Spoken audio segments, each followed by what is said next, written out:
Welcome back to Asian Taste YouTube channel. ඔයාලා මගේ channel එක first time බලනවා නම් මගේ channel එක subscribe කරලා ළඟම තියෙන bell icon එකත් press කරන්න.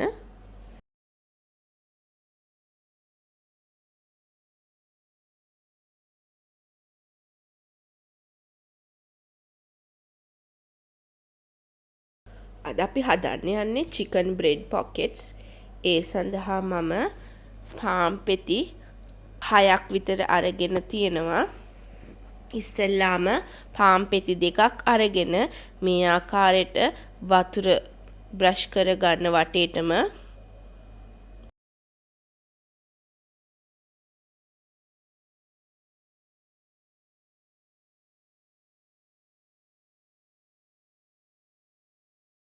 මේ විදිහට වතුරෙන් අපි හතර පැත්තම තෙමා ගත්තා. දැන් පාම් පෙති එකින් උඩ එක තියලා දැන් රෝල පින්න එකකින් මේ විදිහට රෝල් කරගන්න.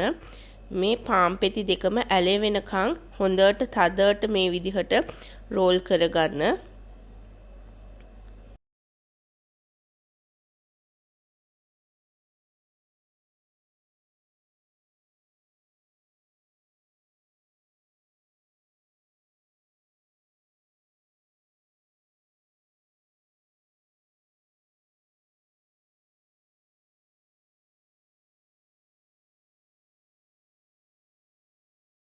මේ ආකාරයට හීනියට එනකම් මේක තුනී කරගත්තට පස්සේ මේ විදිහට රවුම් කටරයක් පාවිච්චි කරලා මේ මැද හරියෙන් අපි මේ පාම් පෙත්ත කපා ගන්නවා.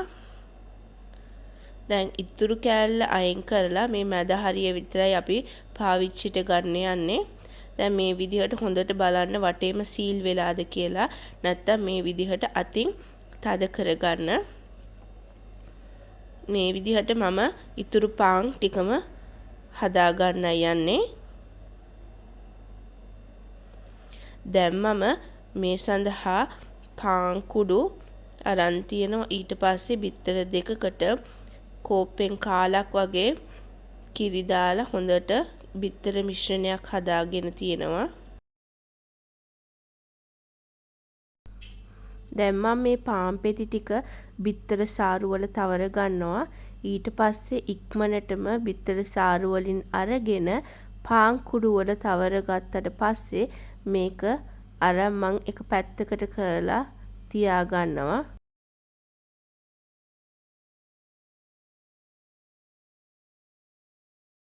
ගොඩක් වෙලා බිත්තර සාරු වල පොඟවන්න එපා. එහෙම කරොත් අපේ පාම් පෙති ටික කැඩෙන්න බලනවා. ගොඩක් පෙඟිලා ගිහිල්ලා. දැන් මම මේ ආකාරයට හොඳට තද කර කර මේ පාන් කුඩු වල තවර ගන්නවා මේ පාම් පෙත්ත. මේ ආකාරයට අතිනොත් තද කරගන්න. නැත්තම් අපි තෙල් තාච්චුවේ දාපු ගමන් මේ පාන් කුඩු ඔක්කොම තෙලට බහින්න හදනවා.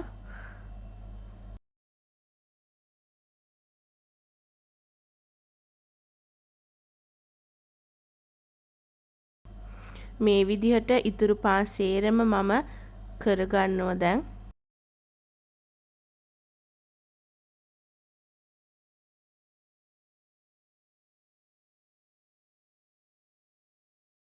දැන් ලෝ ෆ්ලේම් එකේ හීට් කරගත්තු තෙල් එකට මේ පාම් පෙත්ත දාලා අපි බැඳ ගන්නවා මේක. ගොඩාක් තෙල් එක රත් වෙලා තියෙන්න හොඳ නැහැ. එහෙම රත් වෙලා තිබ්බොත් ඉක්මනටම මේක කළු පාටට වෙලා කර වෙලා යනවා. ඒ හින්දා ලෝ ෆ්ලේම් එකේම මේ තෙල් තාච්චුව හීට් කරගන්න. දැන් මේ ආකාරයට මම සේරම බැදලා අරන් තියා ගන්නවා ටිෂු පේපර් එක දාලා.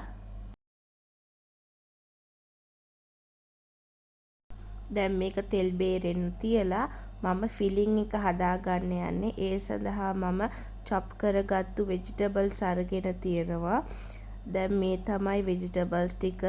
මම ලුණු ගෙඩිය කරන් තියෙනවා. ඊට පස්සේ cucumber, carrot, දම් පාට ගෝවා අරන් තියෙනවා. මේ සේරම ඔයාලට කැමති ප්‍රමාණයකින් අරගන්න. ඊට පස්සේ කුකුල් මස් බැඳලා ඊට පස්සේ මම ඇවිල්ලා එකත් ශ්‍රෙඩ් කරලා මේ විදිහට පොඩියට අරන් තියෙනවා. මේ සේරම එක භාජනයකට දාලා මිශ්‍ර කරගෙන ලුණු අවශ්‍ය ප්‍රමාණයක් දාලා ඊට පස්සේ ගම්මිරිස් කුඩු ටිකක් දාලා දැන් මයොනයිස් දාලා හොඳට මිශ්‍ර කරගන්න මේක.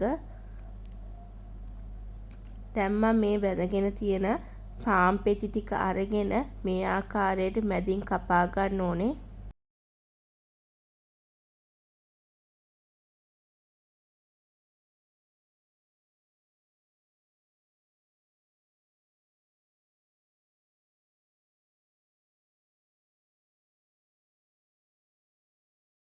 මේ විදිහට කපා ගත්තට පස්සේ මේක පොකට් ටිකක් වගේ අරගන්න ඕනේ ඇතුළ කෑල්ල.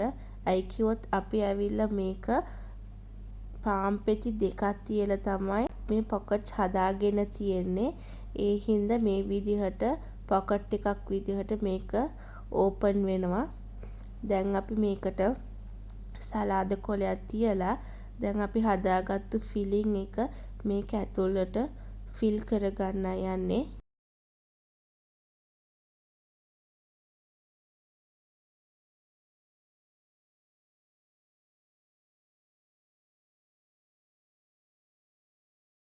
ඔයාලට අවශ්‍ය නම් වෙන ෆිලිංස් උනත් මේකට පාවිච්චි කරන්න පුළුවන්. දැන් මම අද පාවිච්චි කරලා තියෙන්නේ කෝල්ඩ් ෆිලිං එකක්.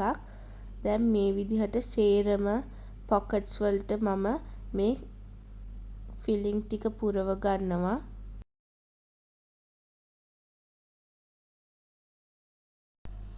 මේ විදිහට මං සේරම හදාගත්තා. දැන් මේක ප්ලේට් එකක මම අතුර ගන්න යන්නේ. මේ විදිහට ලස්සනට මම මේ ප්ලේට් එක තියාගත්තා. මේ විදිහට සිම්පල් ස්ටෙප්ස් ටිකකින් මේ ලස්සනම රසම බ්‍රෙඩ් පොකට්ස් ඔයාලත් ගෙදරදී try කරලා බලන්න. යාළුවොත් එක්ක ඔයාලගේ පවුලේ අයත් එක්ක මේ වීඩියෝ එක share කරන්න. Thanks for watching.